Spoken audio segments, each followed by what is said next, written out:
So hi guys, welcome back to my to videos. तो इस video में दोस्तों डिस्कस करने वाले हैं यहाँ पर कुछ इंपॉर्टेंट कंपनीज को और उनसे रिलेटेड कुछ इंपॉर्टेंट अपडेट्स हैं जिसकी बात करेंगे इस वीडियो में। तो चलिए दोस्तों वीडियो की शुरुआत करते हैं। सबसे पहली कंपनी को डिस्कस करते हैं। पहली कंपनी का नाम है शक्ति पंप्स लिमिटेड।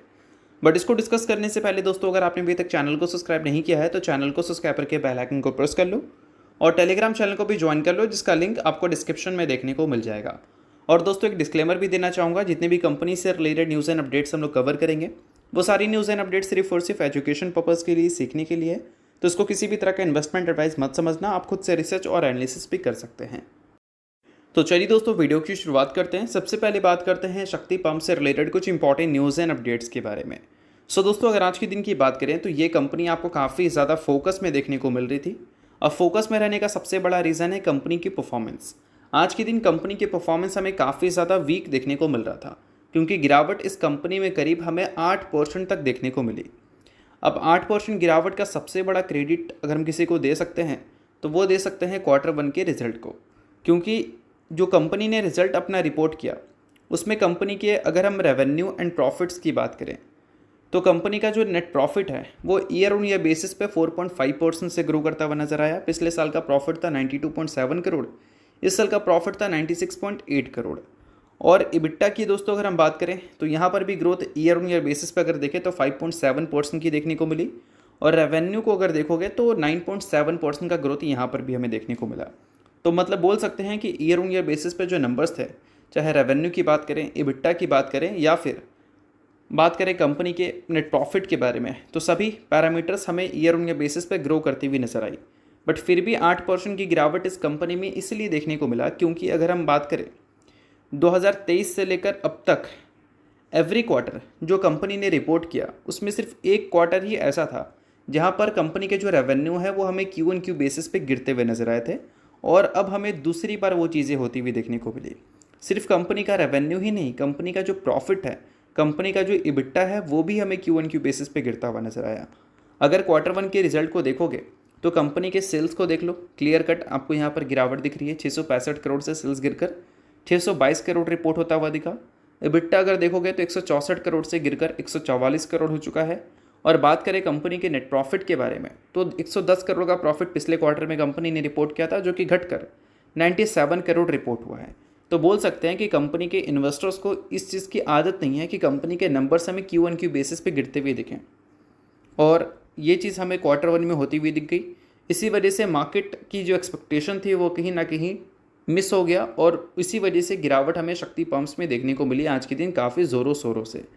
और दोस्तों साथ में अगर कंपनी के current price to earning multiples की बात करें तो ये पिछले 5 साल का जो मीडियन पी है उसके आसपास ही देखने को मिल रही है। और इंडस्ट्री की पी की बात करें तो वो हमें 44.5 का देखने को मिलता है। इंडस्ट्री पी के कंपैरिजन में इसका जो पी है वो कम है। बट अगर हम बात करें ग्रोथ रेट की तो ग्रोथ रेट नो डाउट अच्छी हमें देखने को मिलती है, चाहे हम कंपनी के रेवेन्यू की बात करें या फिर प्रॉफिट की। बट इस बार हमें पहले की तरह कंपनी की ग्रोथ देखने को नहीं मिले हैं Q1 में, और इसी वजह से मार्केट आज के दिन इस कंपनी को तोड़ती हुई नजर आई है। सो अगर आप शक्ति पंप्स के इन्वेस्टर हैं तो आई होप आपको ये सारी चीज़ें समझ आ गई होंगी, और आपका क्या पॉइंट ऑफ व्यू है इन सारी चीज़ों के बाद वो मुझे कॉमेंट में ज़रूर बताना। तो चलिए दोस्तों वीडियो में आगे बढ़ने से पहले बात कर लेते हैं एक सेबी रजिस्टर्ड टेलीग्राम चैनल के बारे में, जिसका नाम है दोस्तों ट्रेडर पाजी। अब दोस्तों इनके टेलीग्राम चैनल को आप ज्वाइन कर सकते हैं, जिसका लिंक आपको डिस्क्रिप्शन में दिख जाएगा। आप ये सेबी रजिस्टर्ड टेलीग्राम चैनल है तो इनका रजिस्ट्रेशन नंबर भी आपको यहाँ पर देखने को मिल जाता है। 8 साल से भी ज़्यादा का एक्सपीरियंस इनको ऑप्शन एंड स्विंग ट्रेडिंग में है। 3000 से भी ज़्यादा ट्रेडर्स को ये सिखा चुके हैं।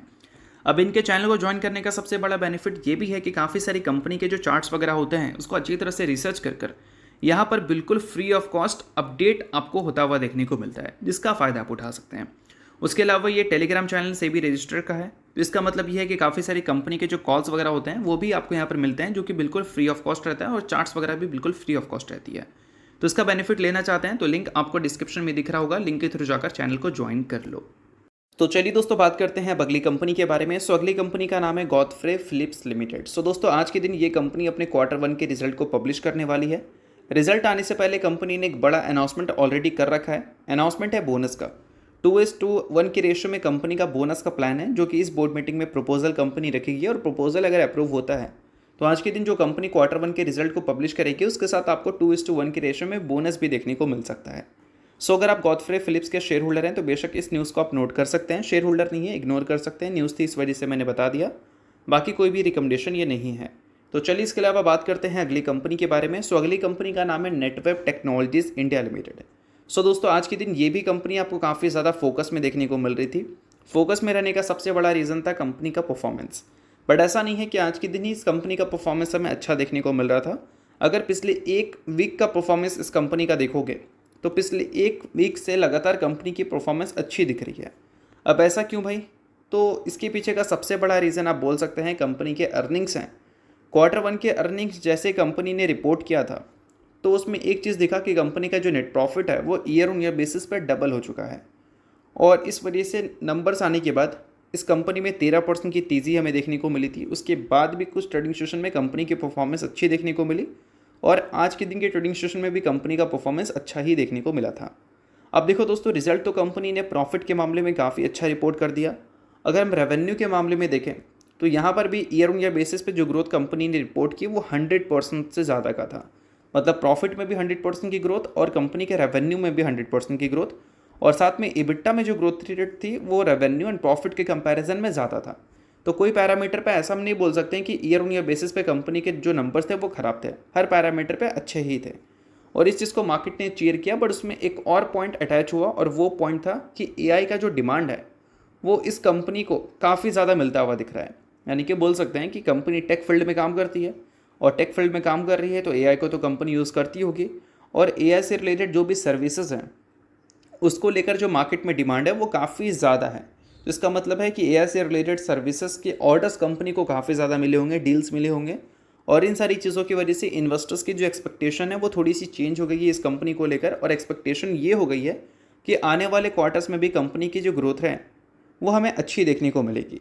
अगर पिछले 5 सालों का नंबर देखोगे इस कंपनी का तो काफ़ी इंप्रेसिव दिखा है, चाहे हम प्रॉफिट के मामले में देखें या फिर रेवेन्यू के मामले में देखें। और ऐसे जो डेटा रिपोर्ट कंपनी करती है अपने ऑर्डर बुक से रिलेटेड, डील से रिलेटेड, तो इन सारी डेटा के बेस एक्सपेक्टेशन जो है वो आने वाले कल को लेकर बढ़ जाता है, और इन्हीं सारे कारणों की वजह से बोल सकते हैं कि पिछले कुछ टाइम में नेटवर्क टेक्नोलॉजी की परफॉर्मेंस हमें काफ़ी अच्छी खासी देखने को मिल रही है। बट इस कंपनी में एक और पॉइंट आप नोट कर सकते हैं जो कि कंपनी के बैलेंस शीट में आपको देखने को मिलेगा, और वो पॉइंट ये है कि कंपनी के जो रिजर्व्स हैं वो लगातार आपको बढ़ते हुए देखने को मिल रहे हैं, बट जो कंपनी का डेट है वो लगातार रिड्यूस होते हुए दिख रहे हैं। यानी कि कंपनी अपने फाइनेंशियल्स को भी बेटर किया है। पहले कंपनी के जो फाइनेंशियल्स थे वो कैसे थे, कंपनी के जो रिजर्व थे और कंपनी के जो डेट थे उसके अगर बीच के गैप देखोगे तो आपको डेट ज़्यादा दिखेगा और रिजर्व कम दिखेगा, और ये काफ़ी टाइम तक कंपनी ने दिखाया था, 2022 तक लगभग, 2021 तक। फिर 22 से ये जो गैप है वो रिजर्व का बढ़ा, डेट का कम हुआ, और अभी के टाइम पे देखोगे तो डेट कंपनी का सिर्फ सिंगल डिजिट में है, बट रिजर्व कंपनी का ट्रिपल डिजिट में जा चुका है। और उसके अलावा कंपनी के अगर कैश इक्विवेलेंट्स की बात करें तो वो भी फिलहाल अभी आप देखोगे तो ट्रिपल डिजिट में ज़्यादा हुआ दिखा है, जो कि पहले सिंगल डिजिट, डबल डिजिट में देखने को मिलता था। बट इन सारी चीज़ों के बाद दोस्तों एक सबसे वैल्यूबल पॉइंट मैं आपको बताता हूँ, और वो है कंपनी का कैश फ्लो स्टेटमेंट।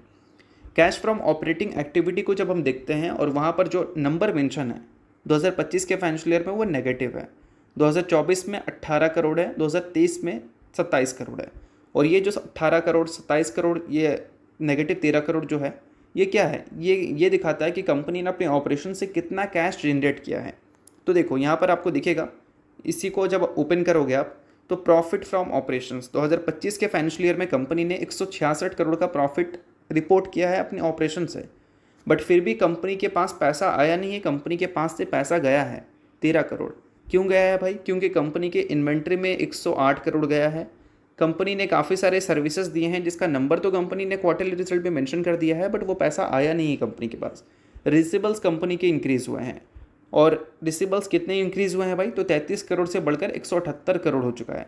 तो इन सारी चीज़ों को अगर कंपनी सुधार लेती है तो अच्छी बात रहेगी, और नहीं सुधार पाती है और कंपनी के पास कैश की कमी रहती है जो कि पिछले 3 फाइनेंशियल ईयर से दिख रहा है, तो कंपनी के जो फाइनेंसिंग एक्टिविटीज़ में जो डेट रिपेमेंट आपको दिखा था वो डेट रिपेमेंट की जगह प्रोसीड फ्रॉम बोरिंग्स का जो नंबर है वो आपको बढ़ता हुआ देखने को मिल जाएगा, यानी कि कंपनी के कर्जे इंक्रीज़ हो सकते हैं। तो इन सारी चीज़ों पे आप एक बार थोड़ा सा रिसर्च और एनालिसिस कर लेना। काफ़ी वैल्यूबल पॉइंट मैंने आपको बताई है, और ये एक इंपॉर्टेंट पैरामीटर भी होता है किसी भी कंपनी के जब आप फाइनेंशियल्स को एनालिसिस करते हैं। तो इसके अलावा दोस्तों बात करते हैं अगली कंपनी के बारे में जिसका नाम है CDSL। Central depository services India limited. So आज के दिन कैपिटल मार्केट से जुड़ी जो कंपनीज हैं उनकी परफॉर्मेंस हमें काफ़ी अच्छी देखने को मिली। कोई न्यूज़ तो अभी तक देखने को हमें मिला नहीं है, तो इस वजह से कोई न्यूज़ तो हम डिस्कस नहीं करेंगे। बट हाँ, एक चीज़ ज़रूर हम डिस्कस कर सकते हैं कि CDSL का जब हम प्रॉफिट एंड लॉस देखते हैं और वहाँ पर जो कंपनी का टोटल नेट प्रॉफिट देखते हैं 2025 के फाइनेंशियल ईयर का, तो वो है 526 करोड़। और जब कैश फ्रॉम ऑपरेटिंग एक्टिविटी हम देखते हैं तो वहाँ पर कंपनी ने जितना प्रॉफिट जनरेट किया था उससे ज़्यादा कैश जनरेट किया है। बट नोट करने वाली बात यहाँ पर यह है कि जितना कंपनी डिविडेंड में खर्चा कर रही है, अपने शेयर होल्डर को डिविडेंड देने में जो खर्च हो रहा है कंपनी का, वो एक काफ़ी बड़ा नंबर है। 500 करोड़ के आसपास का कंपनी कैश जनरेट की है, जिसमें 230 करोड़ कंपनी ने डिविडेंड देने में खर्च कर दिया है।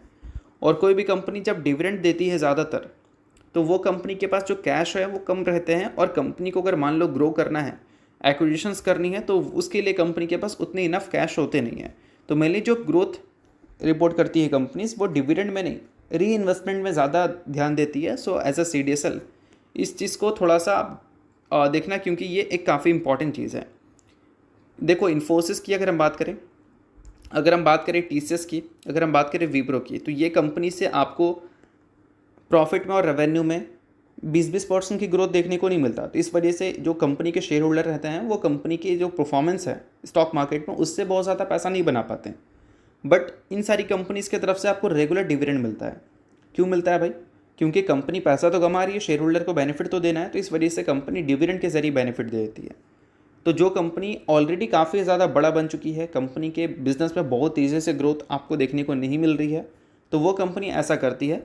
और उस फेज़ में फ़िलहाल CDSL को तो हम नहीं बोल सकते हैं, क्योंकि CDSL जिस मार्केट में काम करती है वो मार्केट को बहुत बड़ा बनना है। बट कंपनी डिविडेंड में ज़्यादा खर्च कर रही है, इस चीज़ को कंपनी सुधार लेती है, तो इसके पास कैश काफ़ी ज़्यादा रहेंगे, जिससे एक्विजिशंस वगैरह का जो नंबर है वो इस कंपनी का इंक्रीज़ हो सकता है, और नए नए बिजनेस में भी कंपनी एक्सपैंड कर सकती है। तो चलिए दोस्तों, ये सारी कुछ इंपॉर्टेंट कंपनी से रिलेटेड कुछ इंपॉर्टेंट अपडेट थी जिसकी बात हमने किया इस वीडियो में। होप करता हूँ वीडियो आपको अच्छा लगा होगा। लाइक कीजिए, परिवार सब्सक्राइब कीजिए। वीडियो देखने के लिए बहुत बहुत शुक्रिया।